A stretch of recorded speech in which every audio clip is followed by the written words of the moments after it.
On today's episode, we'll talk about growing up normal in Hollywood, producing your first movie, The Bear, Halloween, and of course, learning trapeze for the Circus of the Stars. Just a little bit of business before we start. There may be a curse word here or there in this episode, so please listen responsibly. As always, our website, theop.io, is up and chock full of tips, tricks, and gooey operator goodness. Make sure to check out The Breakdown, where the best operators in the biz explain shots they have done, The Musings, where we discuss everything from quick tips to larger concepts of storytelling, the answers, the images, and so much more. I may or I may not take a break or two during this episode, but I promise that none of them will be longer than 22 seconds. Finally, if you are enjoying the podcast, please follow us, write a review, share us with your parents, and talk us up around the water cooler with your friends. So grab a beverage, sit back, and enjoy the op. Thanks for listening. Lock it up, nice and quiet, and let's roll. Victor 30 Echo, take 2. Hey, Mark. Hey, Mark. And camera set. And action. Hello and welcome back to the Op Podcast, the podcast where we talk about operating and the art of visual storytelling. I am Dave Kamaitis, your host, and I'm coming to you today from Santa Monica, California, where I am really excited to talk to someone I have worked with before who is just a phenomenal person. Lady Hayden Guest is her, I guess, official English name, but she also goes by another name, Jamie Lee Curtis. An incredible actress, also a children's author, a producer, a philanthropist, and an all-around good egg as far as I'm concerned. You are. Some of the things that she's worked on, but I wouldn't even begin to go all the way. Halloween, Trading Places, A Fish Called Wanda, Anything But Love TV show, which she got a Golden Globe for. Knives Out, Everything Everywhere All at Once, which she got an Academy Award for. The Bear, which you got an Emmy for, I believe. So, and there's a bunch of other things in there I'm not even going to go into because it would take forever. Thanks for being here. Thanks. I'm very happy to see you. I'm sorry it took so long. Oh, but as we please. were saying at the beginning, in your world, if you're going to make a list of people that you want to talk to explore the whole art of operating, if those people are available to talk to you, There's you have that. a problem. There's So that. the fact is, No, you've that's been true. asking me for a long time. Yep. You've been dogmatic about... Have I been dogmatic? Has it been that bad? I'm dogmatic, sorry. and you know what? I was excited. Well, but it's not even that. It's just every time you asked, I'm like, yes, but Right. I'm leaving to go do this. So I'm happy as I am about to leave again to be able to sit with you and see you again. As you know, I'm very fond of you and very fond of the art form that the dance that we do together in our chosen fields. Now, before we go on, I have to ask you, when you got the English thing, did they give you a key or something? Like, can you get in? You know what? It's my husband's. It's my husband's hereditary line, and because I am married to him, I simply get the title. I just said it because I think it's very cool. I know. I have never made a reservation at a restaurant in London on using it. I can get a reservation under my own name, and so it is simply certainly an interesting curio in my life, and I've tried not to embarrass him or his family or the gravitas of the House of Lords and the House of Parliament and what they do and who they serve and who they represent. Well, I was And going to it's- ask, there's a little bit of weight that comes with that. Like, suddenly you... Well, there's a lot Yeah, of weight right? that comes with it, but not from my standpoint. Yeah, It's no, all no. on him, and that's not even. Yeah. Okay. That's a longer conversation. Of course. No. I just think it's fine. I remember when you told me that we were on the set of Scream Queens and you offhandedly mentioned it, and I was like, wait, what?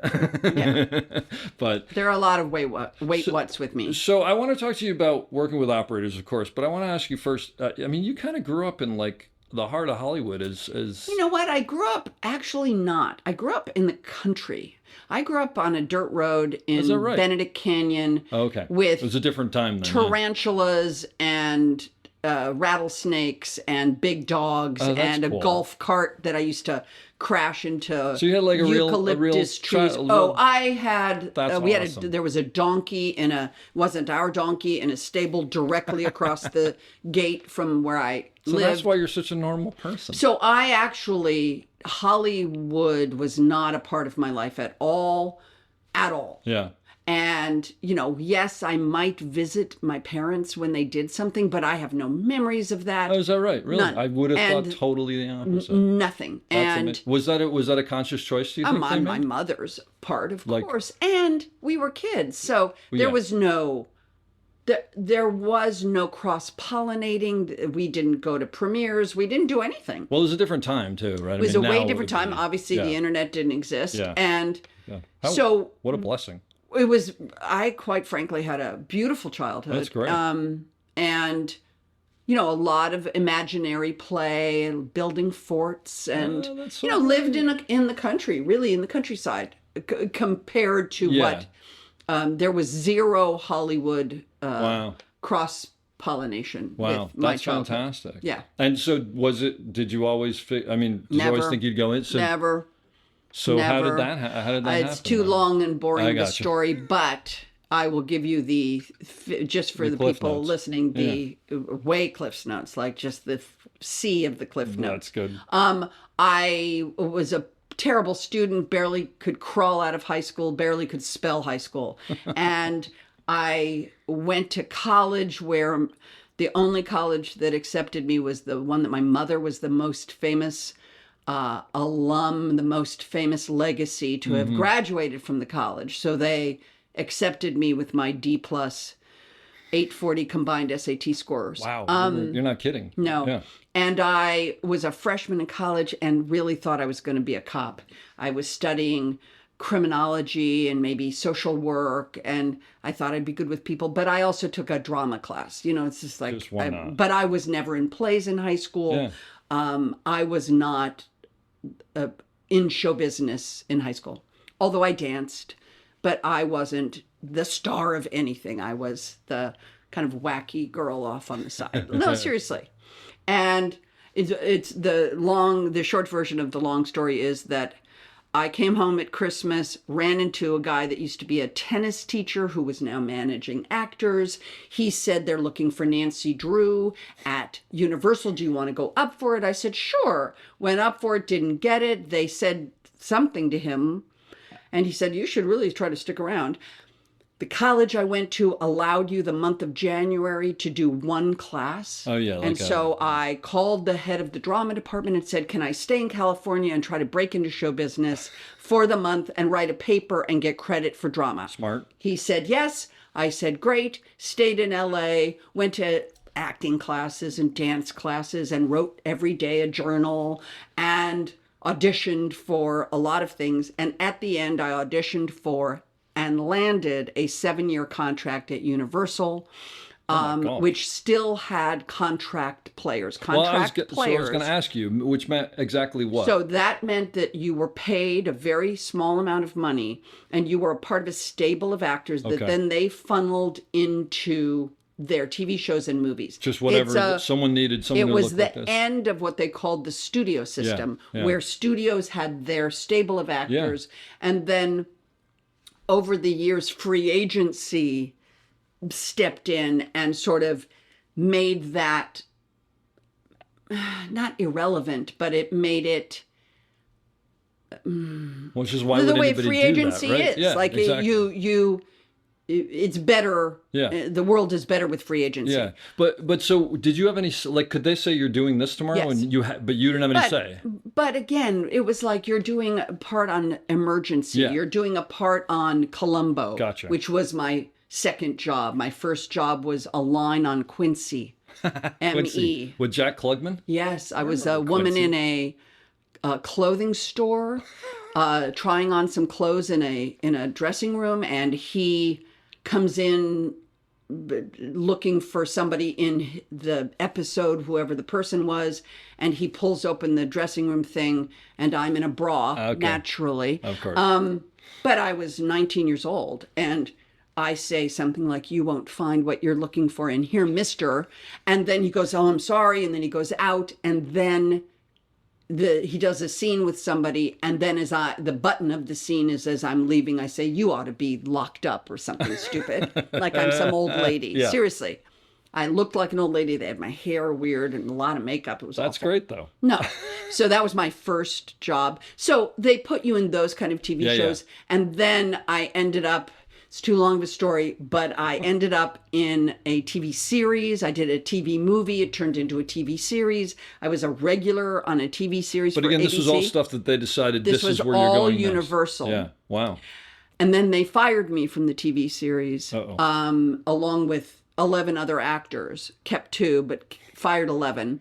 And then while I was still under contract, I auditioned for Halloween, which was Was Halloween a teeny movie, though? it was $300,000, 17 days. It's a slasher movie, right? It was a or whatever. no budget Yeah. slasher movie shot in Los Angeles, and I was able to do it. I got a loan out from my contract, and then Then off to the races.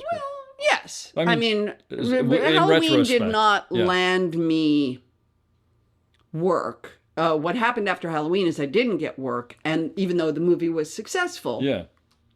and the work I got was an episode of Love Boat You were on Love Boat? with my mother, No way. where I'm on my honeymoon, and my parents, Janet and another man, Yeah.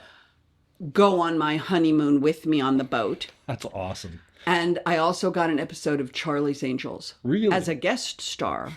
And I was Cheryl Ladd's best friend, who was a professional golfer, who ends up being attacked. And Cheryl Ladd ends up wrestling alligators in a river As because we're happens. walking across a bridge. It collapses. And 70s TV was the best TV So- in the world. And then John Carpenter and Deborah Hill were making The Fog. Fog, and right, then yeah. John felt badly that I didn't get any work. Oh, okay. And so he wrote the part in The Fog. And then from then It took I off. started working. Yeah. You were on Love Boat. I was on Love Boat Wait, I gotta with ask you something. pigtails. I gotta ask you something because this is where my head. Were you ever on any of those like Battle of the Network Stars? Oh, yeah.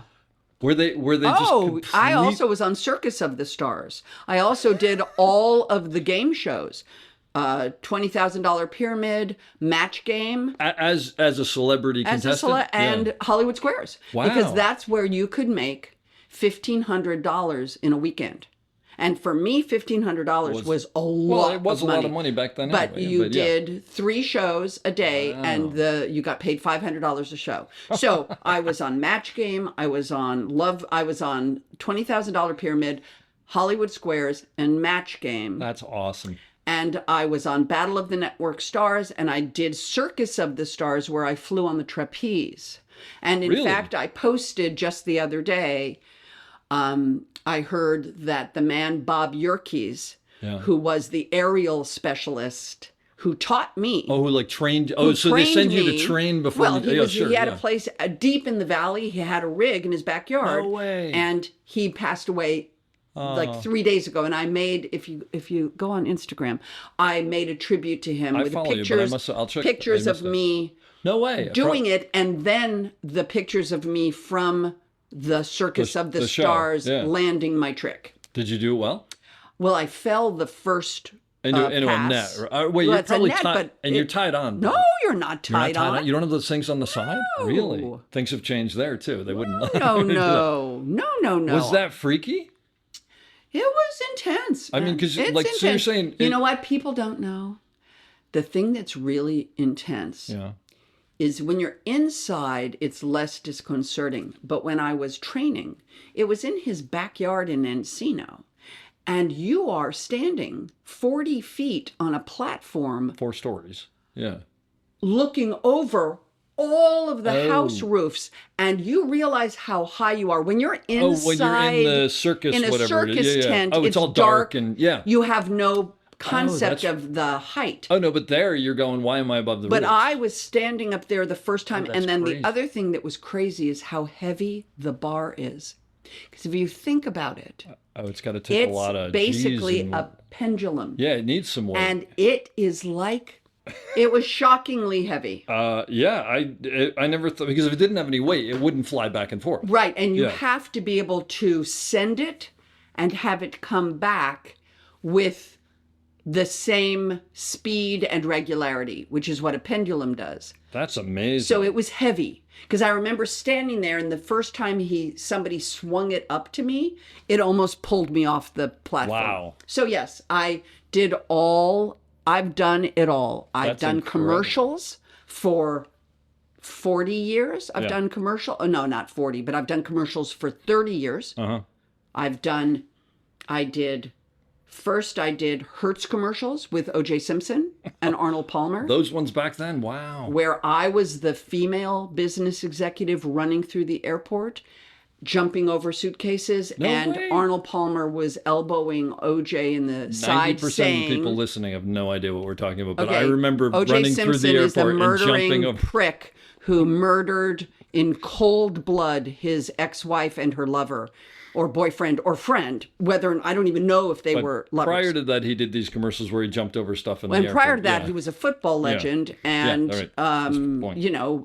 and then became an actor, yeah. and was very charming. Had a seemingly great personality. Until. He was famous for doing these commercials with Arnold Palmer, a great golf legend, and they needed a female business executive to represent the new business women. Sure. So JLC was asked, God knows why they said you, but somehow they did. I also did Equal commercials. I did Hitachi big screen TV commercials where I climbed inside the Hitachi big screen TV, and then there was also a picture of me, and the audience was a big wide shot, and then the audience was I was talking to the camera saying, "Hi, it's Jamie Lee Curtis. You're probably wondering which one of these is the real image and which one is a Hitachi big screen TV." And then I would climb out of it. Yeah. And you'd have to guess. I did Legs Pantyhose commercials where I was an action star and I was climbing around. Wow. They insured my legs for $1 million when I did cool. those.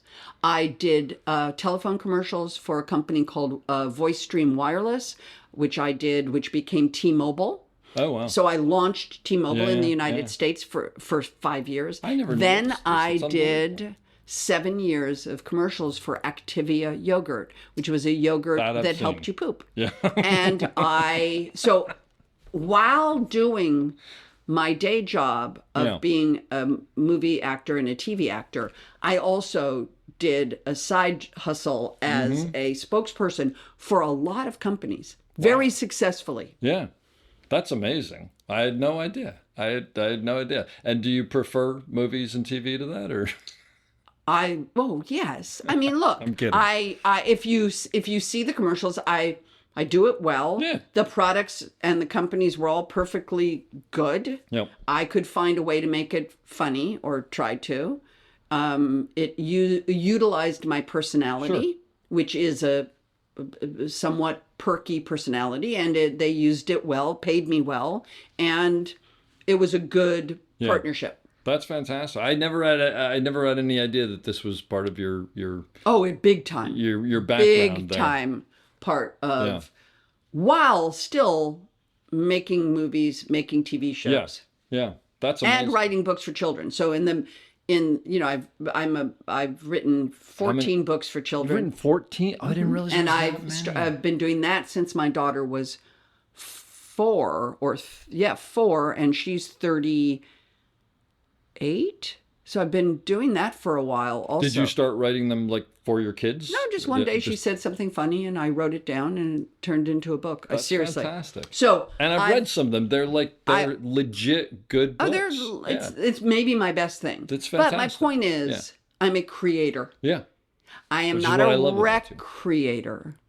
I am a creator. I finally understood. Tell me the difference. Well, I married a recreator. My husband, who's also a creator, loves recreation. He loves golf. He loves skiing. He loves fishing. I see what you're saying. Yes. He loves being in the mountains. He used to rock climb. He Gotcha. used to mountain climb. Like, he is a recreator. Yes. I did all that, but with none of the passion for it. I went to tennis camp when I was a kid, so I'm a really good tennis player. I learned how to ski as a kid, and I used to go to ski school. So I'm a very beautiful skier, but I have none of the joy and passion for it. I Because, gotcha. Yeah. So what I have learned, Dave, in my old years is that I am a creator. And like that. If I look back, I go, wait a minute. All those commercials, all those books for children, like all of a sudden I go, oh yeah, I've been writing books for children for 30, like 35 that's a years. career unto itself. Like yeah. created out of my head, books, ideas. So, and now I am presently becoming an actual producer for television and film. Yep. And podcast. I started a podcast during. I mean, it's funny. I thought we would be talking about is camera operating. Well, but we no, I understand. But like Yeah. during COVID, I started a where it goes. podcast called Good Friend. It was 2 seasons on whatever, and it was just me in conversation about friendship. Oh, that's the power of fantastic. friendship. I didn't know that. I'll was look for it. excellent. It's on iHeart. Okay.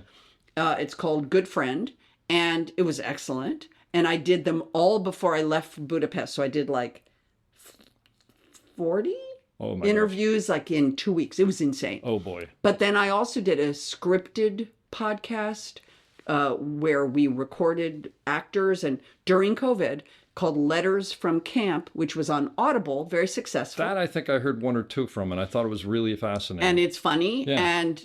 And the really good actors came and joined us and played. So I also That's great. had never done that. That's part of my little You're company. definitely a multi-hyphenate. Now I am big time Yeah. because now for the first time I'm a boss. Yeah. So after I'm 66 in November, I'm a boss. I now have a company under a banner at Jason Blum's Blumhouse, and I'm sure he gave it to me as a what do they call it? I'm sure he allowed a first look deal with me. Was a bit of a vanity Of course. deal because he also wanted me to do 2 more Halloween movies. And I'm sure he said, yes, give her a little money.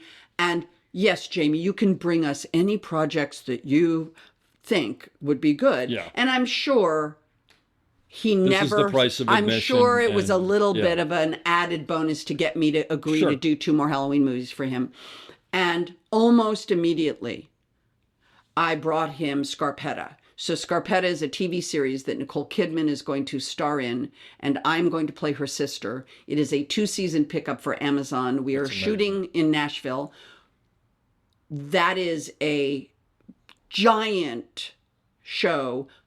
I think Patricia Cornwell's books have been These are based on books. they are all based Yeah. on books by Patricia Cornwell, with a character of a medical examiner named Kay Scarpetta. And I think there are 30 books, and I think Oh my she's been gosh. doing this for 35 years. Wow. And they've never come to the screen. And this is the thing you're leaving to go And do I right am now. leaving Yeah. to go do that, but I'm producing the show. I am acting in the show, and for Jason's company, it's a Sure.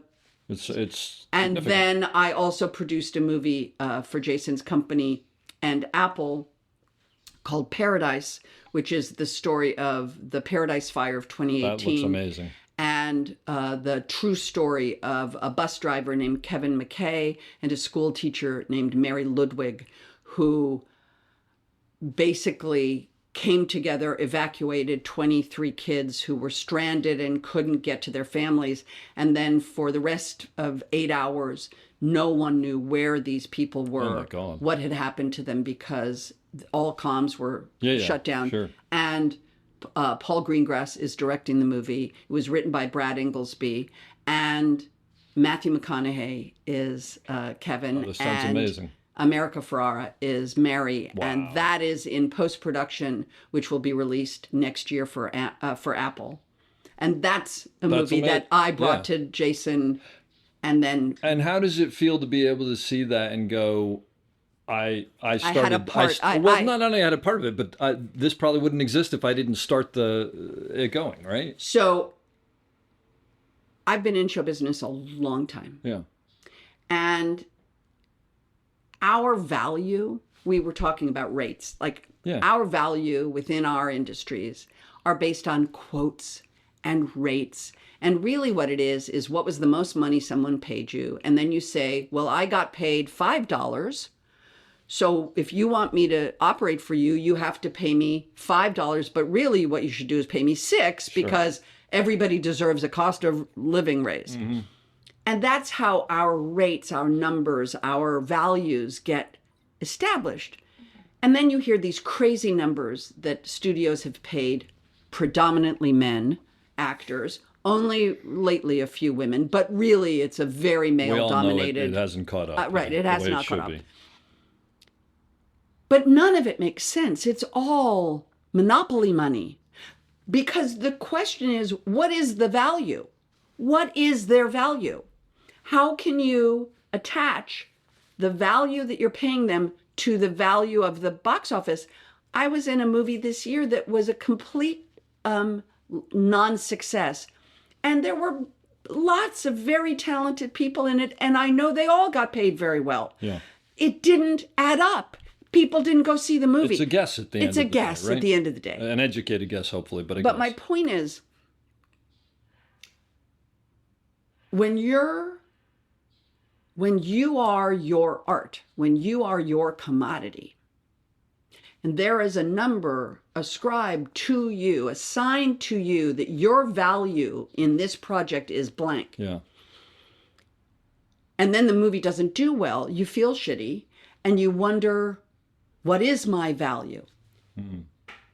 Having a project that only exists because I willed it to is a whole new ballgame Because for you me. can't take that away from you. Because no matter what happens, it doesn't exist without me. Yeah. And I know that feeling because I write books. And I wrote a book when my daughter was 4 called When I Was Little, a 4-year-old's memoir of her youth, about like the good old days when she was 4, looking back. Yeah. But I remember what it felt like when that book arrived in the mail. And I went, oh, that exists because of my brain, my creativity. So even though I am not the filmmaker of Paradise, and I didn't sit in production meetings and say how many water trucks we needed, the project doesn't exist without me. Scarpetta does not exist. The books existed, but the years and years of never coming to a screen until I brought them to Jason Blum because they were available, because I happened to know Patricia and said, hey. And someone at Blumhouse said, what's up with Scarpetta? Because they know her work. And when I asked her and she said, they're available, when I brought that to Jason, that means that doesn't exist without me. That's amazing. And that's a game changer for me. Well, and it's fascinating because you're clearly, I mean, you've done very well in your career. But at I've this done point, well that's because changed other that. people have paid me based on my value. Yeah, sure. And this has nothing to do with my value. Yeah. This has to do with my creativity. Because the project doesn't exist without me. But I can tell how much you love that. It's fantastic. That's just a game changer. Yeah. Because now it's, with all due respect to everybody listening, it's not what I look like. It's not how wrinkly I am or not. It's not how big my breasts are just one and thing. how cute I look or don't in clothes anymore. It's a creative venture. Yeah. And what I was going to tell you before we started was why I remember this. I have no idea, Dave. I have no idea. But it was 1984, and the movie Chariots of Fire was up for Best Picture. Yeah. It was on the hunt for Best Picture.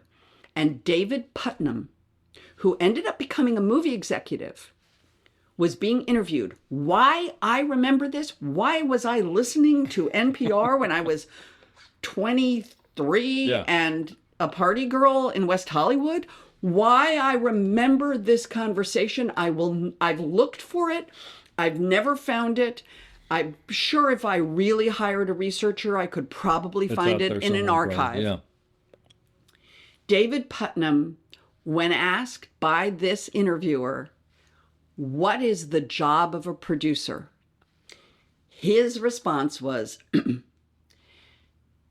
A producer's job is to keep the percentage differential of all of the creative visions of all of the hundreds and hundreds, often thousands of people combining to create a movie.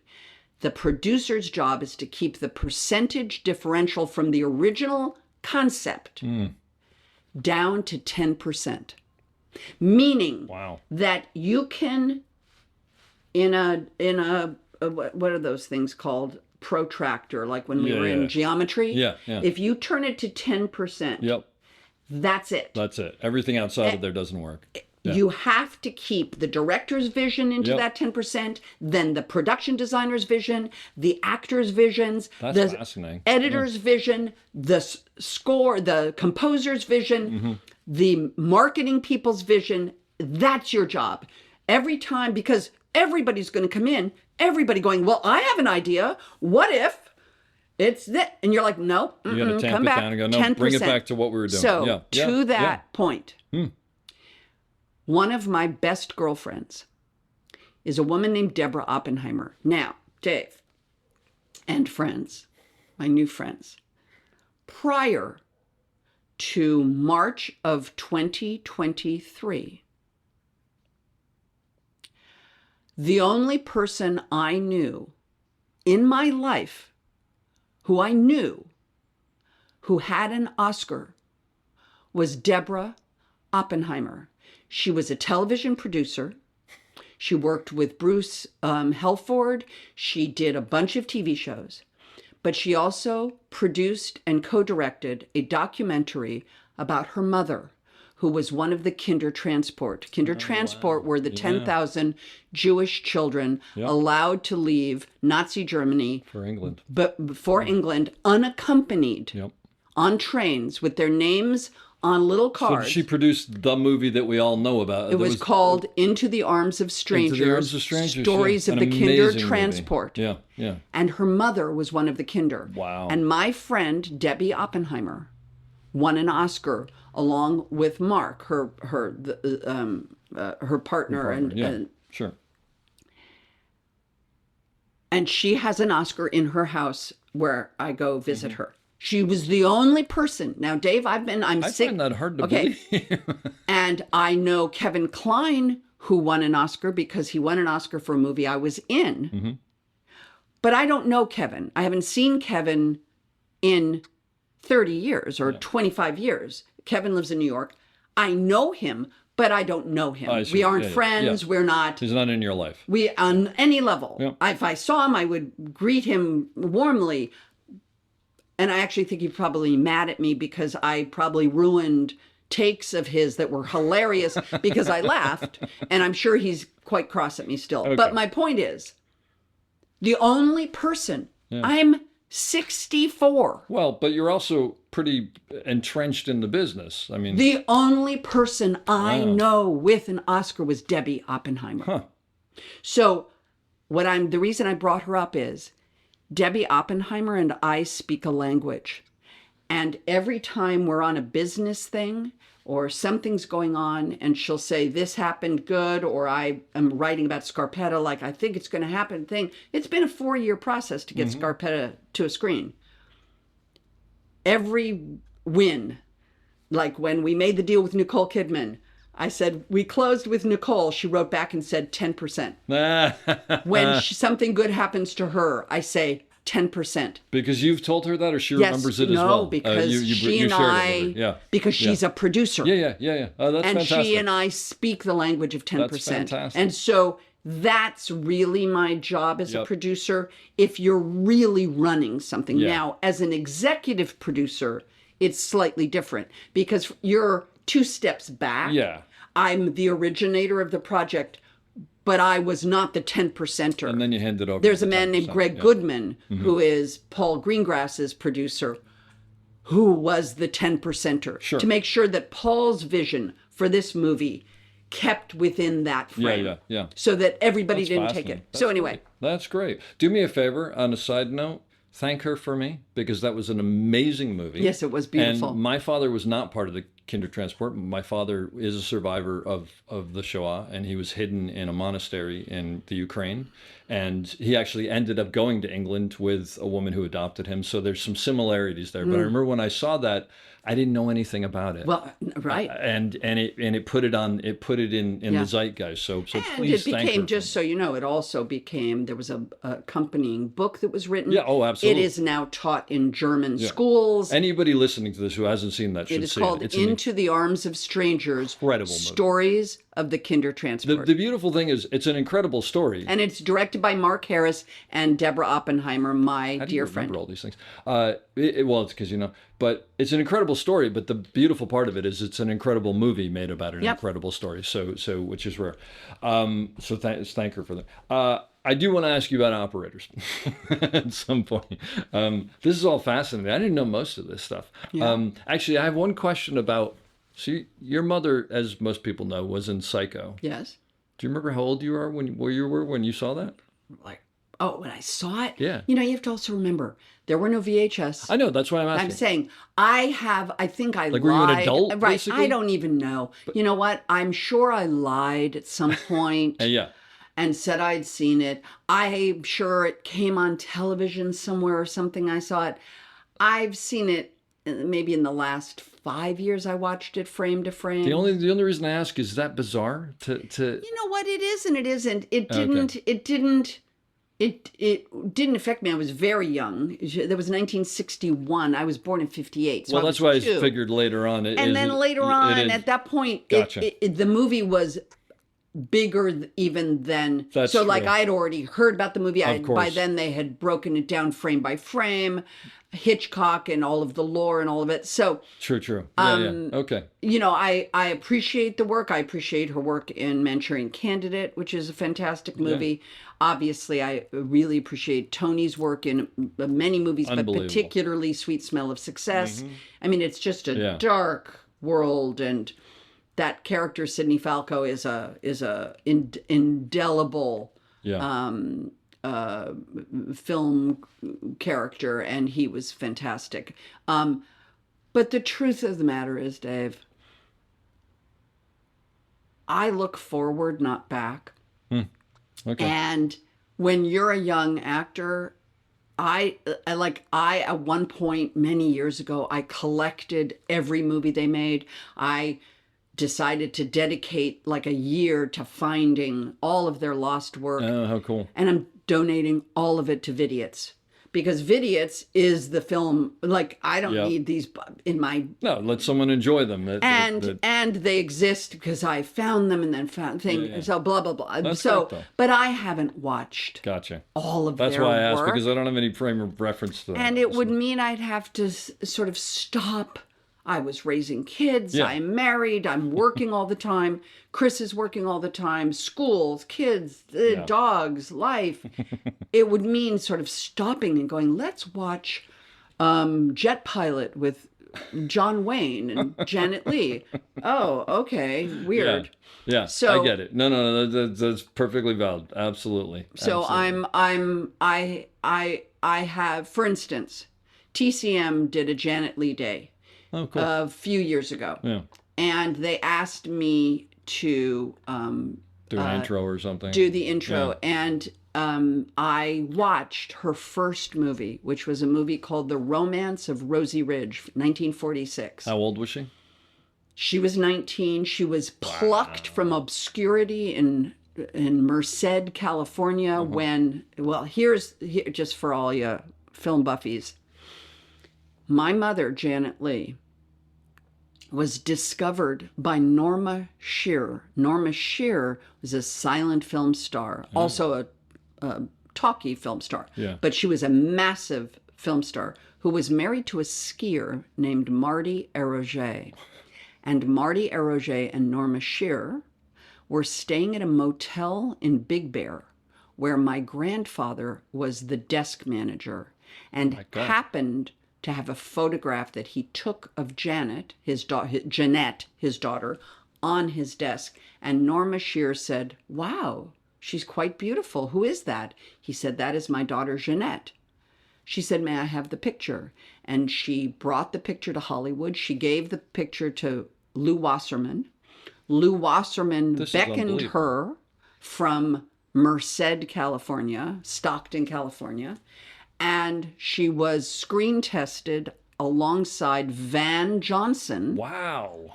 and got the lead in a movie set in the Civil War called The Romance of Rosie Ridge, and changed her name from Jeanette Morrison to Janet Leigh and became an actress. That's unbelievable. So that Yeah. movie I watched, having not seen it. Yeah. And she was fantastic. And So great. I always thought it was a silly movie because she would talk to me about remembering her. The first line in the movie is she's a young country girl, and the mail delivery, or not mail delivery, but like the town crier came by the fence, Oh, and okay. her opening line was, "Any news, Ninny Nat." And Ninny Nat was the name of the person. Yeah. Any news, Ninny Nat?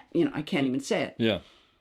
And so I always thought that the movie was sort of silly. Yeah. If that's what you know. Sure. And it turned out to be a very dark, very about, the Civil War, and a very heartfelt performance, really powerful. That's great. And that's how she became an actor. Oh, that is an amazing story. So she was discovered, I was yeah. discovered. That's amazing. I would have never have been an actor, Dave. Amazing. Ever. I would have been a police officer. And you probably would have been a good police I would have been an officer. amazing You would have been a good police officer. because I believe in both sides of it. I believe in the humanity Mm-hmm. and protecting it, and I also believe that without law enforcement, it's anarchy. It's anarchy, yeah. So I would be good at that. That's wonderful. So let me ask you about working with camera operators. I love them. As I you know you do, which is why I love you, because I we had such a love them. good time working on Scream Queens. I together. love them. It's first of all, the Yeah. most important thing for people to remember is that even with video assist, the camera operator is the only one seeing your performance. I don't care if they're video monitors. They're not seeing it. They're seeing a transmission of it. The operator is the only person. Do you think that's because of proximity? I don't disagree with you. I mean, Well, it's proximity, but it depends what kind of lens you're on. If you're on a super long lens, Yeah. you're going to be far That's away true. from No, me. that's a You're good not going to point. be up, and you're not going to be. but there is a connection there, right? It's what I learned from the beginning was that the camera operator knows, and this was before video assist. This was before any easy way. There was no playback. Mm-hmm. You shot the scene. I don't care if the director is sitting directly underneath the camera. They are not seeing the performance. Exactly what it The is. only person who's seeing it is the operator, which is why very early on, I made sure that I had a connection with the operators so that I could look at you and I would know. And you say, I want your feedback. I want to be, this is a dance. Yeah. We talked about it at the beginning. It's like a dance. Yeah. It is a dance. And I'm not talking about Steadicam and handheld and the work on the Bear with my crew, which was truly like ballet. It was gorgeous. I have to ask you about that. Well, of course. Gary Malouf's a good friend of mine. Well, and Phenomenal that work operator. on that show is It's incredible.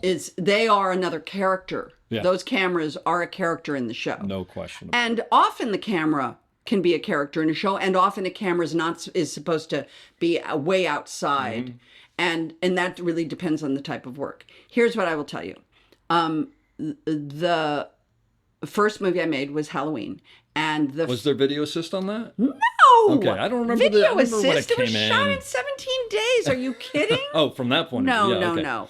But what I remember more than anything was Ray Stella. Ray Stella, Great operator. great operator, but it was also the beginning of Steadicam. It was the beginning of it. Yeah. It was brand new. This Yeah. was March of 1978. Yeah. And so the opening shot of Halloween, which was the last thing we shot, Ah, okay. because if you see Halloween and the old scary house, and I walk by with the kid and he's like, "You can't go in there. That's the boogeyman's in there." And you're like, no. That was the way the house really looked in 1978. And so to shoot the scene at the beginning of the movie where the family's in, where the girl is there babysitting and she's there with her boyfriend getting it on, we, the crew, in the day before the night shot, whitewashed the house, hung drapes, put furniture in, so it looked like a nice Yeah, house. sure. The actual scary house looked like a scary house, I gotcha. but then we whitewashed it. To make it look like the But we only whitewashed the parts that were going to be seen on in the frame. Mm-hmm. So you would have half a room painted, and Great. the lighting set was very rudimentary. Yeah. And so you would also see grips and electrics, or the one grip and the one electric, Yeah. kind of running lights. Like the minute the camera passed, they took the Reusing light, them. went to another Oh my hallway, gosh. lit that hallway, because there was no money. Dean Cundy was the DP on Dean that, right? Cundy was Yeah. the DP, but Did you help paint the house? Of course, I love that. everybody did. So great. But everybody did. We I'm put the sure, props in. but it's just- we hung drapes. We put the furniture No, around. of course, but the and reason then we waited for dark, and then they rehearsed it Yeah. in the light. Mm-hmm.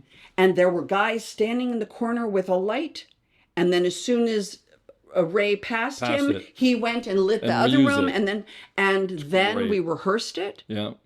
And then we waited for dark. Mm-hmm. And then I waited outside along with the few other crew members who weren't actively. That's Deborah Hill's hand at the beginning of the shot. So when he goes into the kitchen and he's wearing the clown costume Mm-hmm. and he reaches into the kitchen drawer, that was the producer, Deborah Hill's hand, because she had little hands. Yeah. He was supposed to be a little boy. Yep. And they would start the shot, and then they would come in from the back into the kitchen, get the knife, come into the living room. Then the boy left. So then the camera hides for a second. The boyfriend comes down the stairs. Then the camera goes up the stairs. She's sitting topless, brushing her hair in a mirror. And then there's some physical violence. And then the camera, there's a lot of flailing. And then the camera makes its way down the stairs and then out the front door to the cop car pulling up and the parents pulling up and then pulling the mask off. We started shooting, and we were all outside, and all that was lit were like a few rooms, and all that was painted was the parts. Just what you're going to say. And yeah. every time they called cut, we all were like, oh, no, because it was the beginning of this. It was very hard to do. Oh. This was all new. How do you use this device and get all of the... He was figuring it out. I joked with you when we first met, and you were the Steadicam operator. Yeah. And I kept saying, but you're built wrong, because you need to be built like Ray Stella, who is not as tall as you and stocky. Yeah. Not heavy, but stocky. No, yeah. He had a low point of body gravity. So when you're wearing that device, it's helpful to have more of a kind of body type. And you're like a giraffe. And I don't look like most people think a Steadicam operator looks like. Right, because you really should have a lower center of body gravity point. So my first experience in a movie was Ray Stella with a Panaglide. Yeah. And it was a Panaglide too. I think it was called a Panaglide. It probably was. And it was that makes sense. thrilling. And the truth is, it's not one shot. I think it's a composite of 3. I think there's the first shot is coming in the kitchen thing, the boy leaving, him going up, and as soon as he puts on the mask, that's a cut. I think there's a... I'll have to look at it I again, think but there's a cut there. Right. Yep. And then there's, I think, one more cut when he's leaving. I think there's one more cut. I know there's at least one. Yeah. I think there's 2.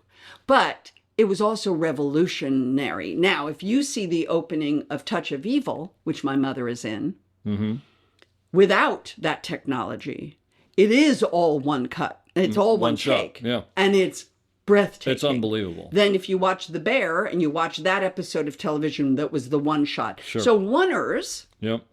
one of my favorite, like when in doubt, shoot a oneer. Do you like them? Love them. Why? Because it's alive. Is it more like theater? I mean, Of course. I mean, it's happening. Yeah. Talking about the bear, when your character first gets introduced on Fishes, I think is the name of the episode, right? That sequence, I mean, it's several shots, but it's one long sequence in the kitchen. That's like a 9-10 minute It sequence, was right? fantastic. Was it, I mean, first of all, it's such a great character. I mean, I have to ask you this, like when you get sent that and you read that, do you just go, Okay, well, so here's what you need to know. yeah, Here's how this all happened. I had heard about the bear before it came out. Okay. It was starting to get the yummy, like, it was starting to be written about. and this is, by the way, for anybody who hasn't seen it, and you should, you came in season 2. This is season It's 2, but I'm saying episode season 7. 1. Yeah, yeah. I heard about this show, was starting to get some attention. I was in Idaho by myself. My husband was on a fishing trip.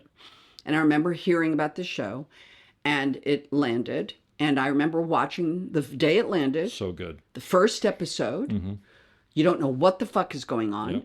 He's this guy. The guy says, I don't have money for the beef. I need money. He calls his sister. He says, I want to sell that jacket. Do you have that jacket? Yeah, you bring it to me. Yeah, what?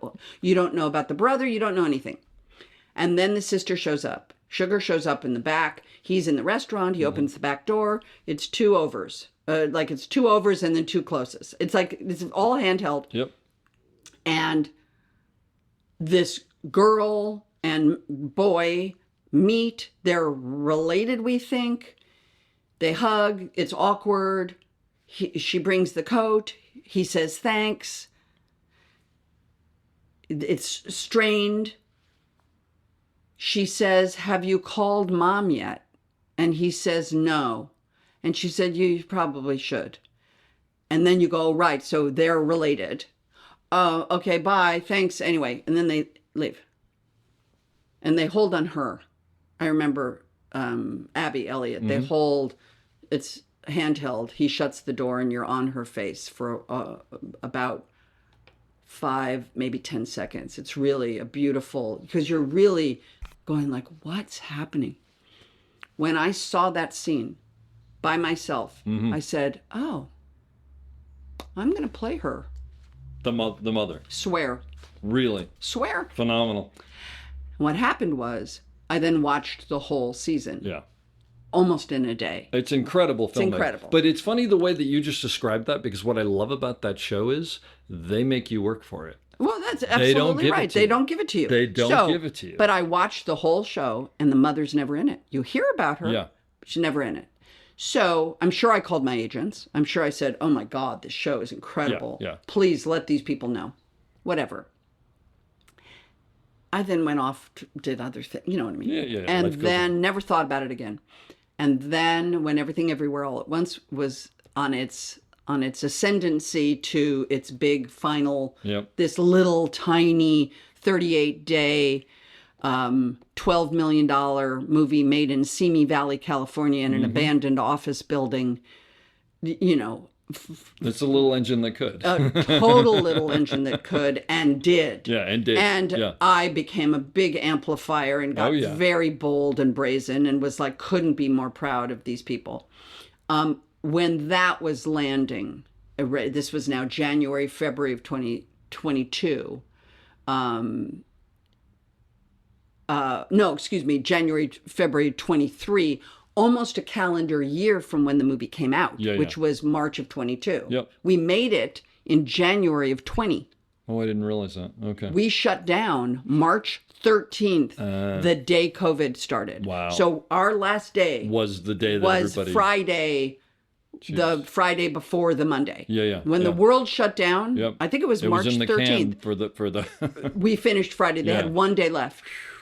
They had 1 day left. Wow. They had a What pickup timing. day Yeah. left, which they ended up shooting like the rock sequence out in the desert during COVID. Yeah. Okay. But so it was 2 years from Yeah. shooting it. A little movie shot really fast in Simi Valley in an office building. So now it's winning a lot of awards. It's getting a lot of worldwide attention. It's a huge financial hit.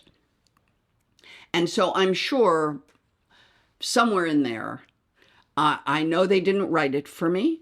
I know other people, because I happen to know one of them, one of my best friends, was offered the part and she didn't take it. And then they came to me And so when my agent called me and said, hey, you've been offered a part on The Bear, I said, oh, to play their mother. And he said, That's so yeah. great. I said, oh, I knew. That's fantastic. So then, it was meant to be. really, Yeah. honestly, I had 2 texts with Chris Storer. Yeah. I asked him about her hair and about her nails. Okay. And he sent me a picture of Monica Vitti. And he sent me a picture of the Desperate Housewives of New York, one of them, their hands. And that was it. Really? And then I went to Chicago, and they didn't let anybody know what was going on. And the other guest actors that were in the show, they changed the name of the show on the vans so that it didn't say The Bear. Mm-hmm. And so it said like Christmas, Yeah. like The Christmas Story or something. And so if we were in Chicago, we weren't on The Bear. Yeah. We were on the You're Christmas. on So if someone saw some you. Hallmark movie or Yeah. something. Yeah. Yeah. And I literally walked onto that set, met all of the crew that day, like walking around like, hi, I'm Really? Jamie, hi, I'm Jamie, hi, hi, hi. And then Coco Store was there with the food, and we talked a little bit about the food. Yep. And then Chris was like, all right, let's run one and see where you guys are going to be. Yep. We ran the dialogue. The cameras were watching. Mm-hmm. They said, okay, give us 10 minutes. They lit. And then You just we went. rolled it. It's amazing. And as I said, they are as much a character in the movie. It's such beautiful work, and it's intimate, and it's sexy because you're really Are you dancing. are you aware of them when you're acting? Sure. I mean, but aware of them. Well, I don't know. I'm not an actor. because- I mean, I would think you would have to be, but I also course you are. sometimes people will tell me we disappear, so I don't know. Well, everything disappears Yeah. at moments because they become something way bigger than whatever's happening. Yeah. But sure, I know where they are. I don't always know where they are. Like, for instance, at the dinner table, Mm-hmm. I knew when the cameras were on that side of the dinner table Sure. that they were shooting When our side. yeah, when they're on you But and by when the they're not way- on you. Yeah. I didn't know when they were on me or not because Carmen's sitting there, then me, Oh, then sure. then Oliver. Yeah. Then, so there were 5 of us on my side, Mm-hmm. and there were cameras on the other side, and there was a camera at the thing. So it wasn't like I don't think we shot a close up of me. I don't think we broke it down and said, okay, now it's Jamie's close You up. just knew they were pointed in I your knew they direction. were pointed at us Sure, because sure, they're right sure, there. Sure. But I didn't know what the shots were. I didn't know what they had. Yeah. I will ask often, what's your lens? Or I'll listen and see what they call for, because then I know at least what the parameters are. But on something like that, it was so free form. The work itself was so beautiful, and the writing is so incredible, and it was spectacular. And I don't even know if they're on comms. I guess they're on comms. I don't believe they are actually. I don't. I'll ask Gary, but I don't think they are. but then my question is, how is Chris communicating with? Do you wait and finish a take and then say? I think that's what they do. I mean, in other words, every show is different, but I'm pretty sure that show they're not Okay, talking to him. so- They expect them to go in there and find find the, it. and find the story. So what happened with season 3? Was again, I was in Providence with Bob Elswit, Mm-hmm. who I'd been working with, and who's his own operator. Yep.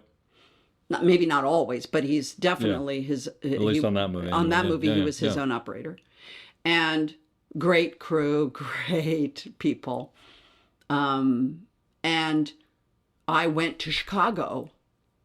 I finished that movie and went straight to Chicago, Mm-hmm. and walked on to the hospital set and was seeing the same crew that I now Yeah. a year later am seeing again. I don't really know people's names yet, even though I insist, as you know, on everyone wearing name tags. I love that about you. And I don't care if it's a piece of camera tape with your name on it, Yeah. because I am not going to know people's names, and I hate that. Yeah. You know mine, I should know yours. Yeah. And when I walked into that hospital set, it was a small little room. I mean, my God, it was no bigger than my dining room over Yeah. there. I mean, it was very small. and there's a hospital bed. And I walked in, and Chris Storer was there. He said, so we have a camera at the end of the bed on a slider.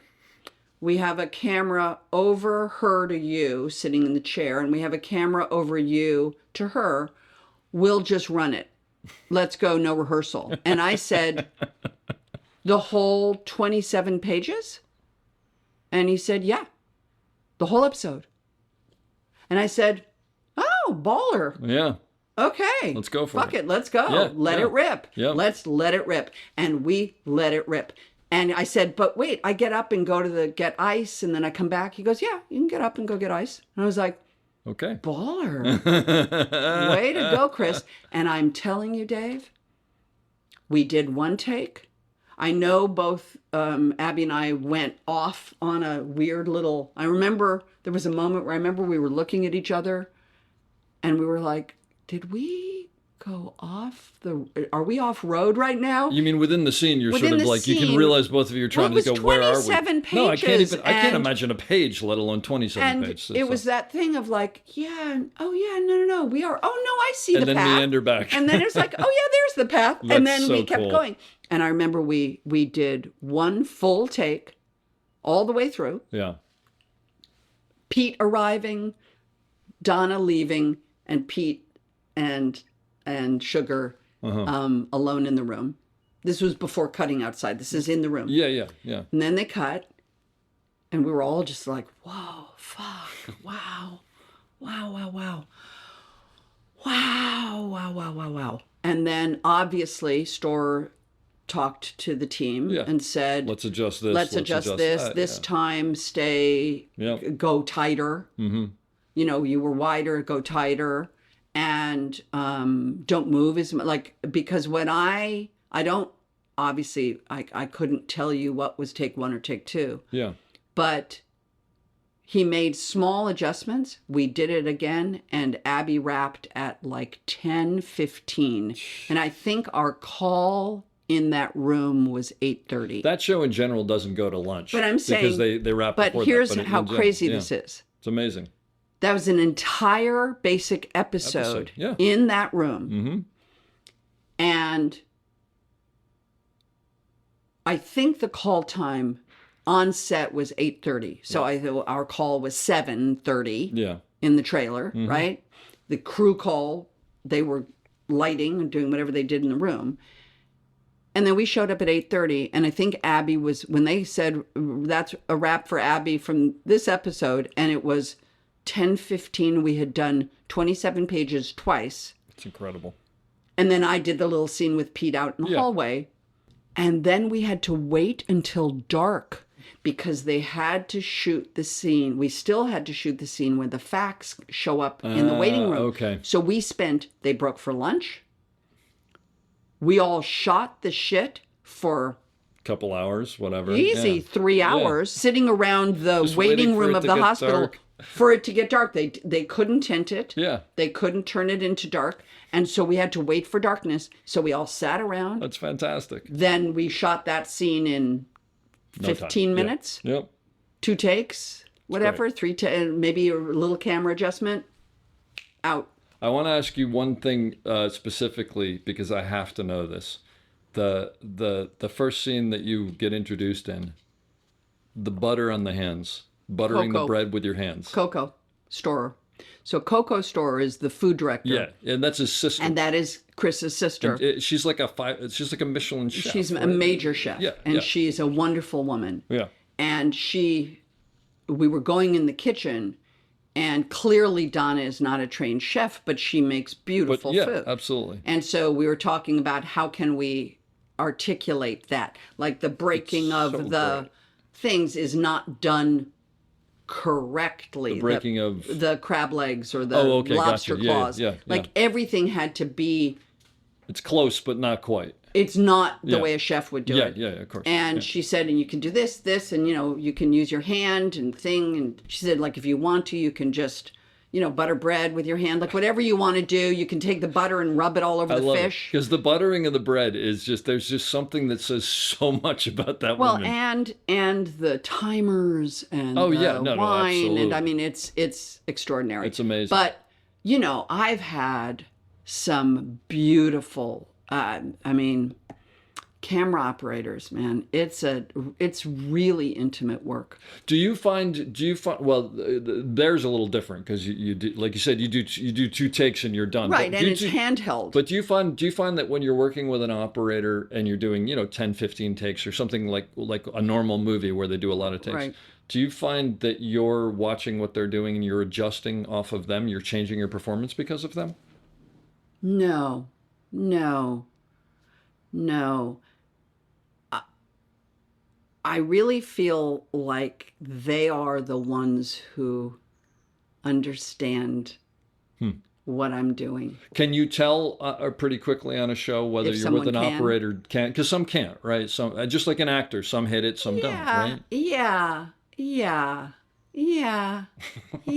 But I find for the most part, I mean, look, Well, you're also at a point where you're on things I where you're just probably did a working movie. with people who. This will make you Yeah. laugh. I right before I went to Providence, Rhode Island, worked with James L. Brooks on a script he wrote That's cool. with Robert Elswit shooting, someone I had worked with before and I knew personally. Phenomenal cinematographer. Fantastic. Did you watch Ripley? I've seen Oh unbelievable. my fucking God. Such a well-deserved It's award. It's incredible. unbelievably No, beautiful. it's incredible. It's too beautiful. It's too beautiful. Every frame is a Andre Cortez photograph. it's incredible. Insane. Yeah. But prior to that, I had done this little under $2 million movie called The Last Showgirl that was directed by Gia Coppola, starring Pamela Oh, this Anderson. one- yeah, Pamela Anderson. Yes. I saw some- yeah. I was in Vegas. I was in it for 4 days. Yeah. And it was shot on a shoestring budget, and it was fast and furious in probably 17 days. Mm-hmm. And the camera woman was fantastic. She was also the DP, Autumn Durald. Oh, And- know her name. but- yeah. I had never, I'm just not in that world. So I just was like, yeah, you're cool. We've shot short ends. We shot on film. You know, it was Awesome. incredible. It's great. So I was there 4 days. I shot quickly. I had this very beautiful experience. Great character. And when we were doing Freaky Friday and they said we're starting Freaky Friday, I said, we had to shoot it fast. And Matt Clark ended up shooting it. You're talking about the sequel that you just did. The Freaker Friday, which we just did. But I was a producer on it, and so I was suggesting people, and I said, "Hey, I did this movie in Vegas, and this woman was incredible, so fast, and I think it's going to be beautiful." And her name is Autumn Durald, and then one of the producers laughed at me and said, Jamie, she shot Black Panther. And I was like, no. This girl's name is Autumn Durald. No. And they were like, she shot Black Panther. And I was like, oh. Like I didn't realize the kind of level of her expertise because I met this girl on this low budget movie where we were being taken to the set in the, the Kia of the PA, the kid who was 17 years old and had a broken down Kia was driving us to set. And I met this woman and she had this cool crew. Yeah. Anyway, and she also operated. You don't know. Yeah. And she operated. Mm-hmm. And so that's also just really fun when... That's great. Yeah. Yeah. So working with you or working with an actor, if a new operator comes in and they have to give you a note, oh, it's all, but that's the whole point. well, but not everybody feels that way. So there's some the actors whole- I work with who don't want us to communicate with. I know, but what the fuck? Because what's the point of it? I'm with you The on point of that. So it just is come, get just it. come out with it. Just the point is you want it You want it on screen and Yeah. in focus. I don't disagree with So you. That's if why I'm you're asking. whatever you're doing, Yeah. if the camera isn't picking it up, Mm-hmm. or if if you have to move to your left in order to hold the frame to be able to hold that, you have to say you have to move left so I can hold the frame. Yep. You aren't going to be like, well, I can't widen the frame, so I'm literally going to lose half my frame to hold you. Mm-hmm. But in fact, the director wants me to hold you and the plant, and I can't hold the both unless you move to your left for a foot and a half. So you're basically one of those people who just wants to know the information. Well, I want to know the information because that's my job, Yeah, is I to don't- then This deliver. is why, but this is why I love you. No, well, I understand, but that's not me being like. Yeah, no, but there are some actors who basically don't want to hear it, and it's just Well, I I understand, need but to be able that's- to go where I need to go, and I And recognize by the way, that as well. but what is that? I need to go where I need to go. Yeah, No, you need to go where you're in focus, Well, and you're on in the frame is agreed. where you need to Yeah, go. Agreed. If it's an unlimited exploration. Mm-hmm. I just watched Hearts of Darkness, the documentary. the documentary, and it's really fun to watch some of the scenes where there are things going on. When Martin Sheen got very drunk and then cut himself, cut and himself with the mirror. and they just kept kind of rolling, and you hear, people are he's like, no, keep rolling. And so when it's an unlimited exploration, that's great. I mean, that's Yeah, beautiful. Sure. But if it's a fixed idea and your job is to make sure that you get it, Yeah. and my job is to make sure that I get it in you, in your camera, yeah. then we have to work together. That's the whole, Well, to but- me, the beauty of operating is the intimacy. It's a really intimate, and I really hold firm to the old adage that the only person who's seen the dailies is the operator. And he knows if you have it, and he knows, or they know, I should say they. See, I always say he, and then it's Well- perpetuating the same problem. Sure. But I've worked with female operators, so we're going to have to pronoun it they, but you're the only ones who know if they have it, and you're the only ones who know if they don't. And that, to me, is the beauty of the relationship between an actor and an operator. Yeah. And by the way, and the second assistant, and the first assistant, and, the whole camera team. The Teams Make Dreams is my, kind of ongoing. If I got a tattoo, which I am not going to get a tattoo, Dave. But if it happened, But if I felt like I really needed a tattoo, the tattoo would say Teams Make Dreams. Yeah. Because it's not a solitary art form. It's a collaborative art form. All of the art forms I work in, children's book literature, it's an art form. There are a lot of people. sure. It's not just me. Yeah. Producing a movie, it's not just me.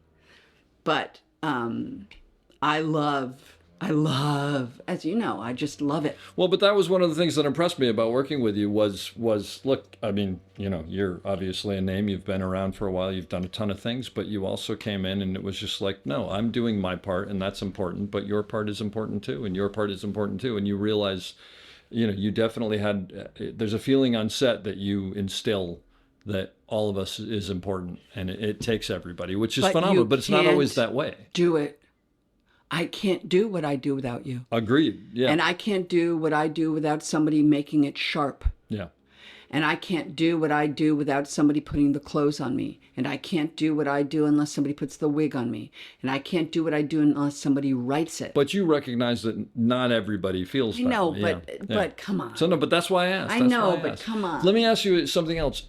Do you think that you, as an actress, do you think it's changed working on film versus digital? No, The process hasn't. no, I don't. It's still the same. I don't. You just don't have to. You can actually keep going more. Yeah. I mean, there are aesthetics to it that I'm way beyond my pay grade. Yeah, and I'm not talking about the final product. I'm just talking about I'm saying no. Well, it no. just is I mean, exactly. It's the same. honestly, the longer you can shoot, the better. Yeah. I mean, the longer you extent. can shoot, the better. It just allows the flow Yeah. to not have to be interrupted by. We're at the end of a mag. We have to reload. Yeah. And you're in the middle of an emotional exploration. You have to hold it while they, But did you feel sometimes with digital that you find yourself going, we got this a while ago and we're just continuing because we can? Or does that not happen? No, not that much. Yeah. No. I mean, no. I want to ask you something about everything everywhere all at once. When you get a script like that, I didn't know anything about it. I couldn't tell you. Because even watching the movie, I'm not completely sure. Here's what I will tell you. I got sent this. I didn't know what the fuck it was. I read it. What I understood was who Deirdre Beaubirdre was. I know her. Okay. I know her. So that's what made you say, this is something I want to be a part of this. Oh, I know her. And here's what I will tell you. I did a movie years ago that Billy Bob Thornton directed called Daddy and Them. Never even heard of it. It was when he was with Laura Dern. Okay. Her mother, Laura's in it. Her mother's in it. Kelly Preston is in it. Wow. It's about a family squabble, if I remember correctly. And I was asked to come in to play Ben Affleck's alcoholic wife, law partner wife, older than him, And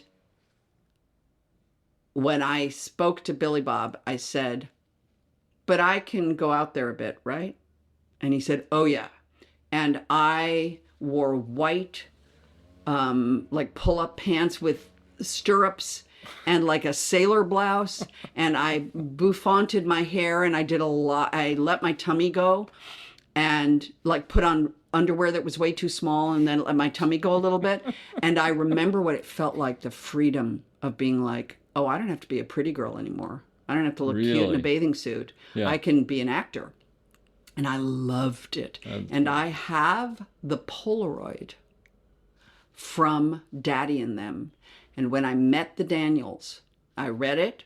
I went, oh, I know who Deirdre is. Yeah. And I met the Daniels. Showed it to him. I brought that Polaroid and said, I would like to go somewhere like this. And they were like, yes, you would, and we would like you to go there too. Great. And so then I understood. The only job I have in something is to understand who I'm doing. Is my part. Yeah. None of the rest of it matters to me. Wow. Because it's none of my business. I'm my business. Fascinating. So for me, I knew who she was. And the truth is, we shot the first 2 days of that movie were Deirdre at the office. Okay. So the first Right day off was the bat. over me To the two of them. the three of them. Three of them. Because Okay. Yeah. the James Hong is there, Michelle Key, they're all on that side. We did all of their angles. Yeah. The wide, over me, close on them. Then we did Michelle going down the kind of the shot of her going back into the closet. Mm-hmm. And then the second day was on Back me, you. Yeah. wide, over them, close on me. And basically 2/3 of my part in that movie were shot in the first 2 days because that's my... Yeah, and then there's the action stuff and then after there's that, stuff but that's that a different happens, thing. but it's Sure. not... So right off the bat, So you're right off the establishing bat, your character and like, everything. Yeah. oh, Yeah. first Yeah, that's all. of it. first frame Sure. Yeah. was Deirdre. But the reason I said it is, so, and then I was like, then we did the stuff in the closet, blah, blah, blah, blah, blah, blah. And then I left the movie for a minute because they then kept shooting and and doing the thing. And then I joined back up. And when I joined back up, they were in the laundromat.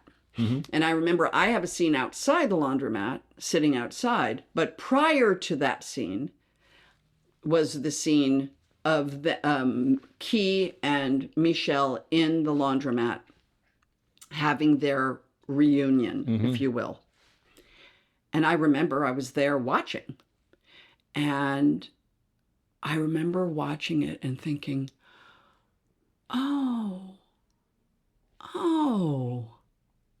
this is a movie about love. Oh, wow. That's what it is. That's all. That's amazing. And I saw it because I saw that being filmed, and I Yeah. thought, oh, that's what this is. Oh, okay. All of you wacko, all the Yeah. wackiness of it. It Yeah. was like, oh, this is a movie about love. Okay, I got this. That's great. And that's just coughing, and my dog is coughing. You okay? Oh, he's fine. Yeah. It's just, But so I didn't know what the movie was, and That's I've wild. seen the movie, obviously, and it's beautifully done. But at the center of it is love. Yeah. Oh, that's wonderful. That's wonderful. Do you have any suggestions for newer camera operators on what they shouldn't do with actors? Or what they should do, by the way. But I'm always more interested in what I'm not that person. I wouldn't have that level of that doesn't surprise me that that's your answer. yeah, I'm not that person. I'm not going to suggest anything. Because one of the things that I will say is that as a camera operator, when I come in to work with an actor, one of the first things I'm trying to figure out is what do they need from me? And some need a lot and some want nothing. And you kind of have to be a chameleon because you want to be successful with that and you don't want to get in someone's way. Yeah, see, I appreciate that. I really do. But I think you have a different approach to it. Yeah, Yeah. I don't separate out. Yeah, which I appreciate. I Don't get me feel wrong. I'm as much a member of a crew. It's just I'm the one saying the words. I feel like it's what do you need from me? Mm-hmm. How can I make this better so that your job is better, so that then that result of the job is better? Yeah. Like it's not.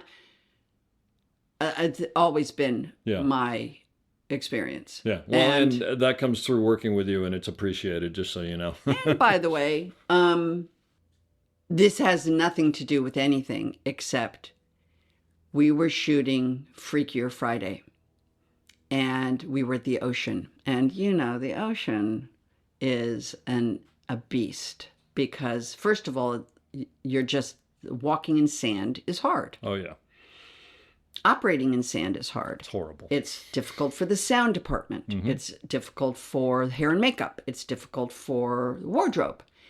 And we did some handheld work. And Nisha Ganatra, our director, is fantastic. She had these young kids. And the sun was the golden hour and the sun was setting. We got a beautiful day for it out deep in Malibu or in Oxnard. We were way the fuck out there. Mm-hmm. And the B camera operator is a woman named Janice. And she was operating handheld this whole sequence of the kids running into the ocean. And she was wearing a bikini. And what was funny was, and maybe a little flirty. And of course, most of the crew are wearing like bathing suits and, Yeah, 'cause they're running in and out of the water. and so you're kind of like, oh my goodness, look what's behind all of the, baggy shorts and like oversized shirts. Oh my goodness me. And she was wearing a bikini. And I remember B camera was shooting these kids in the water. And this woman was hand holding this thing. It's a beast. Mm-hmm. She's not the biggest girl in the room. And she was just fucking killing it. She just was like running down to the water's edge. And of course, she had all the people surrounding her to keep her safe, to keep the camera safe. Yeah. So there were people always at the ready Sure. if she stumbled to. Yeah, like we all have. And she was a beast. And what was so fun was as soon as we finished the scene, you know, of course, everybody clapped for the kids who went in the water and the teens who, you know, braved the waves. But then I was able to go, but come on, let's really give it up because she was incredible. That's great. And that is to me the great, like you don't get those shots without somebody really, and you're a big guy. It's a lot easier for you in that say. This was just that one of those moments. It's a B camera shot of the kids in the water. It was the end of the day.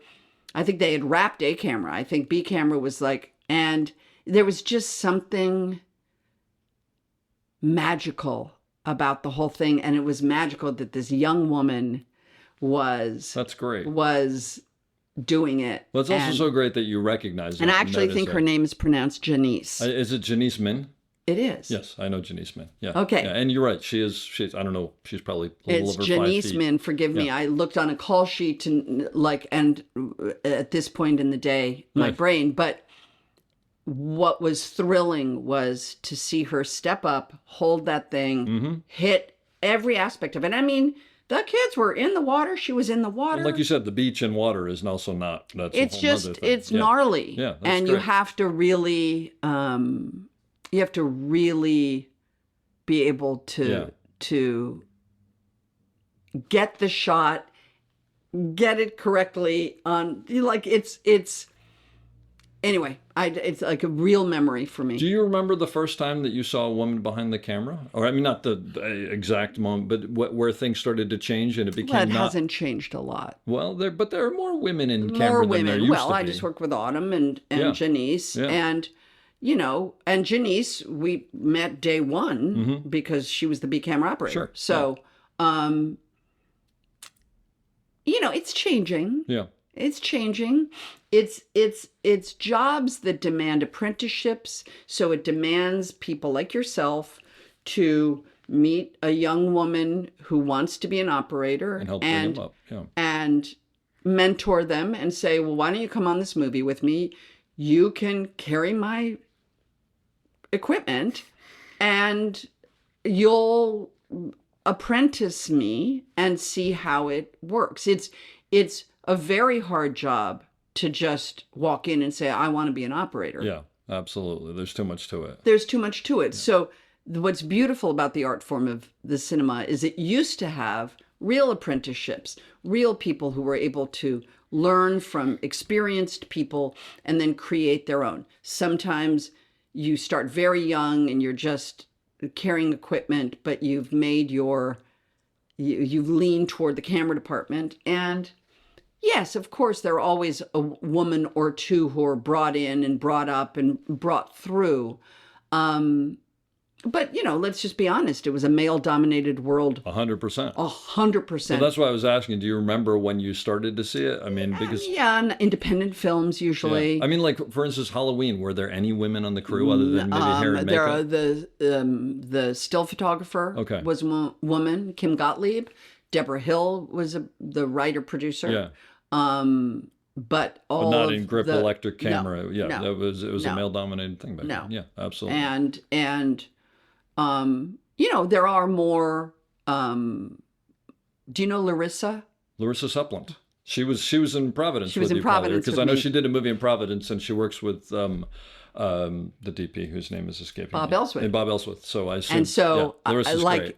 Larissa was somebody who She's been a second AC. She did Donnie Darko with me. Yeah, she's fantastic. and I have become girlfriends with her. Like we that's are great. because I really liked her, and she's an amazing at well that whole crew was Yeah, he has great people working for her, but Yeah. she's fantastic. Oh, that's so nice. That's so nice to hear. yeah. I want to ask you one random thing, and then I'm going to ask you for your final thoughts on something. Just because I was reading about this, you took on a project where you help resurrect, I guess is the word, the great synagogue in Budapest.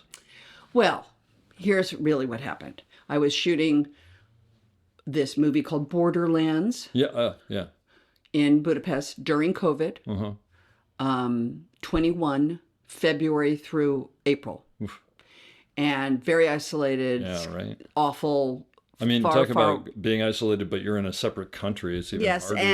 and it was Yeah. the protocols were. I mean, they were great. Not one COVID exposure on that entire great. movie. Giant movie, hundreds of extras, and somehow we managed to stay COVID free. I'll tell you, I don't know about you, but I think back now about what we were doing just a couple of years ago, and Yeah. I can't fathom I can't it. fathom it either. I can't. I can't It's like I fathom don't understand it it. either. Yeah. And I was in Budapest. I had been to Budapest once before with my sister. My sister Kelly and I went on a Trace Our Roots trip. Uh-huh. And we went to Budapest and we went to Denmark because our mother is from Denmark. Oh, wonderful. And we went to Budapest and we went to Bornholm, Denmark, which is the island where my mother's family was Oh, from. cool. And years before, a group came to Tony Curtis, whose original name was Bernie Schwartz. And they came to him and said, "You're a prominent Hungarian. We would like you to help us raise money to restore the Dohány Street Synagogue in Budapest. It was destroyed, it was badly damaged during Yeah. the war. We would like to restore it to its grandeur. We would like to go around the world and raise money to do so, but we would like you to be the spokesperson." Yeah. And he said, "I'll do it if you name it after my father." So my grandfather was named Emanuel Schwartz, and the organization was called the Emanuel Foundation. And they raised lots of money. And Tony Curtis was their spokesperson, and I'm sure he did some fundraising for them. My sister Kelly also participated. And then they went to the opening of the synagogue when it was restored, this exquisite building, and the tree of life that's in the courtyard, and you can buy leaves in the names of departed people. It's beautifully Oh, done. that's wonderful.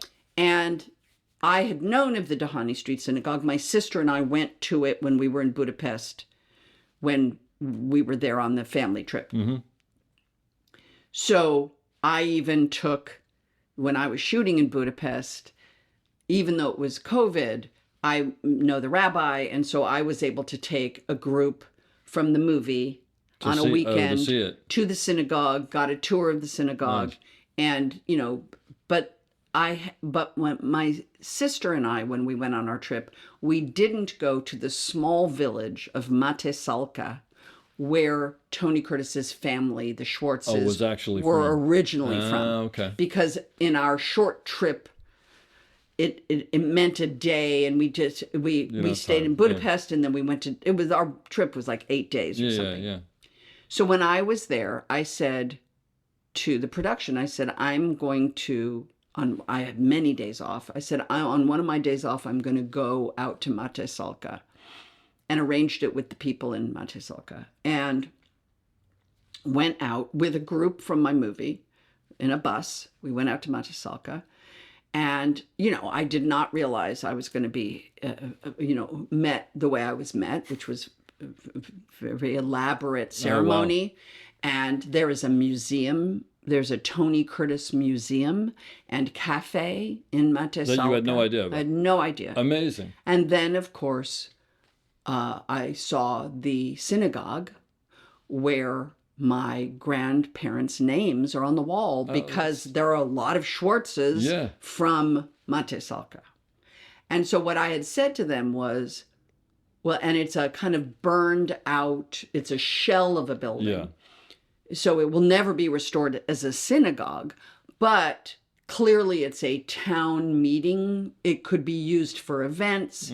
And so what I've said to them is, if the town of Matesalka and the people of Matesalka want this to be designed and made into something that becomes a community center, I will participate.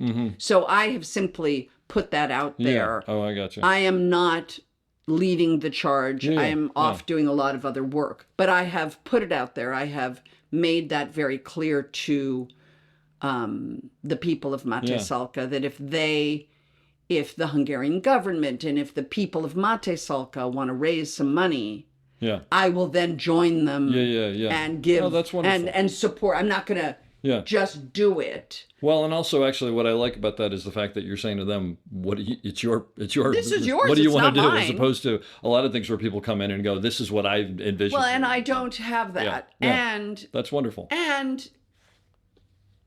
don't think that's probably going to happen, but nonetheless. Well, but you put it out there and you go with that.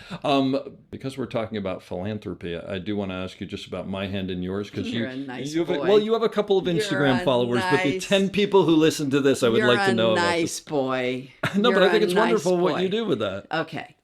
So, right at the beginning of COVID, right before COVID, actually, excuse me, before COVID, I've been working with Children's Hospital Los Angeles for a long time. I'm also sober, as you know, and I collect these little bronze feet that this artist named Anne Ricketts makes. And I give them as gifts a lot, and I love them. And I had this idea whenever, for years, let's just say, God forbid, you had a death in your family or someone you know was injured, or God forbid, some awful thing has happened to you, and I had heard about it, Dave. I would have sent you a note because we're friends, and I would have said, hey, Dave, I've heard about blank. I'm so sorry to hear that, blah, blah, blah. And then I would have said, just know that I'm thinking about you. And I would always sign every letter of condolence, My Hand in Yours, Jamie. Oh. Which is simply a way to say, Yeah. I am not with you, but we're friends. So my hand is with you. Oh, that's lovely. So having said My Hand in Yours for 20 years to people, Yeah. and Anne Ricketts made these little bronze feet, I thought, you know what? I'm a creator. I'm going to figure this out. And I called Anne Ricketts and said, hey, can I commission you to make a sculpture of two hands holding? Yeah. And I will buy them from you, and I will sell them on Instagram, and I'm going to sell them to benefit Children's Hospital. And she agreed. And so we ordered 100. And, I was going to pay her wholesale price, and then I was going to sell them at a retail price, and I was going to donate them all the money to Children's Hospital. That was my little plan. I was going to start a little company. and this was in the fall of 2019. So by the spring of 2020, the February of 2020, March is when COVID hit. The sculpting had been done and the forging had begun, and we got the first amount. So it was during COVID. This was probably now April by the time I received them. Mm-hmm. And I thought, oh, wow, people are going to need these right now. Oh, yeah. And when COVID happened, my very close friends who run a bakery called Rock and Wagner Bakery in Los Angeles, they pivoted their bakery within a day to a delivery system. Like they were unbelievable in like a day, realizing that people were going to need food delivered. Sure. And all of their greengrocers, all of their dairy grocers, all of their pasta makers who would be normally bringing it to restaurants, all the restaurants were shut down. So what were these people doing with their products? They then became a marketplace. Oh, wow. And within a day, they had an online store where you could order pasta, milk, butter, bread, a box of greengrocer, like a random box of lettuce, broccoli, tomatoes, apples. It's like a CSA almost. And because they were a bakery, and a bakery is all delivery, so they had 20 delivery trucks and employees, they pivoted it and turned the Rock and Wagner restaurant into Rock and Wagner Market and offered a delivery system. So I could order Amazing. Pasta sauces, pasta, bread, cheese, milk, dairy, all the baked goods that they did, croissant, rolls, blah, blah, blah, loaves of bread. And it would be delivered to my front door. And they had a thing on their website. And I called them up. I was like, who the fuck made your website? That's incredible that in a day you've pivoted. I mean, like it was a week. But I mean, it was like a week later. Yeah. There was Rock and Wagner Margaret. With everything going on in the world. Yeah, yeah, yeah. And they said it's a guy in Canada named Oliver Marler. And I went, wow. And I called the guy. I said, hi, I'm a friend of Hans and Patty's. Look, I have this little company called My Hand in Yours that I was going to do just selling it directly off of Instagram. I said, but I saw what you did with their website. And that was intense and fantastic. Is it possible that I could set up a little website for this? It's 100% going to charity. And he said, well, yeah, easy. He goes, great idea. He said, how many did you buy? And I kind of took a deep breath and I went, I bought 100, thinking he was going to go, oof, Yeah. ooh, yeah, well. This is so cute. And I swear, again, I said, I bought 100. Yeah. And he said, oh, you'll sell those in a day. And I said the F word, and with love and respect, but I might drop it a few times. And I said, oh, come on, Oliver. He goes, Jamie, this is what I do. If you start a website called My Hand in Yours, It's going to be big. you're going to need product. That 100 will be sold in a day. You're going to need more, and you're going to need more products because you're going to need a lower price point of products. And that created then this company that I now still run. 5 years, we're in our 5th year. That's great. And we now, if you see, go on the website, myhandinyours.com, it offers a range of there's a lot products. of things on there. Yeah. There are low price point items, beanies, and notebooks and those kind of things. And everything is hand oriented. We have toys, we have stuffed animals, we have a beautiful array of products. But all the proceeds go to the children's hospital. 100%. It's fantastic. No money is kept for overhead. Yep. It's all done, all the money. We've raised $1.5 million Really? in 4 years. That's amazing. Out of this building that we're That's in. fantastic. So it's a mom and pop. It's a small business. And it's a My labor of love. assistant I mean, Jenny. It's totally a labor of love. So good. And we will see if we get to continue it, and if we had to shutter it because there wasn't enough support for it. Then you made $1.5 million for a hospital. And by the time we finish it, it'll be 2. That's fantastic. So it has been a beautiful experience. I now run a little business, which was sort of shocking. I had never run a business. Is it one of those things where you woke up one day and was like, wait, I run a business? Oh, yeah. It just sounds like it just sort of happened. Yes. That's great. And I will just tell you this funny story, which was simply, because of Halloween, I know Kyle Richards. Kyle Richards, who was the original little girl in Halloween. So the little girl I'm babysitting. Okay. Actually, I'm babysitting the boy, but the little girl and the little boy, Kyle Richards, was 7 years old. Kyle Richards is an actress. She's also one of the women on the Real Housewives of Beverly Hills. Oh. And so over the years, I've known her, and she and her family have done philanthropic work. So when she and I were working on the Halloween Kills movie, the second of the trilogy, she and I were like, she was like, you should come on the show and we'll talk about My Hand in Yours. And I was like, okay. And so I went on the show and I just did my spiel, and I didn't think anything would come from it, but it was fun. And, I don't know the power of daytime television until the show aired, and my Jennifer Arthur, who runs the company for me, called me and said, Jamie, what the is going on? I said, why? She said, we've had like $60,000 worth of orders in an hour. Oh my gosh. And I said, what? She said, I don't know what's happening. That's awesome. We've sold out of the wind chimes. And I said, oh, the Real Housewives must have aired. And that show alone has generated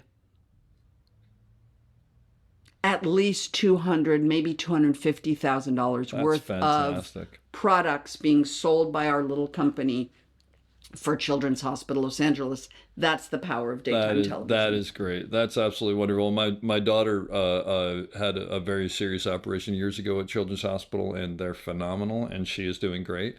So that was that's one of the reasons why it's fantastic. It has grown into a really lovely little enterprise. That's fantastic. Well, this has been fantastic. I so appreciate you sitting down talking. Still with me. Dave. You still look like you and I could be twins. Oh, you and I could be twins. I'm not that good looking. Yeah, you and I could be twins. I'm going to leave you with the question I leave everybody. Okay. Someone who's getting into the business now, or maybe this isn't, well, but I'll ask it anyway. Or maybe you, when you first started, that you wish you knew. What's your advice on how to succeed in this business?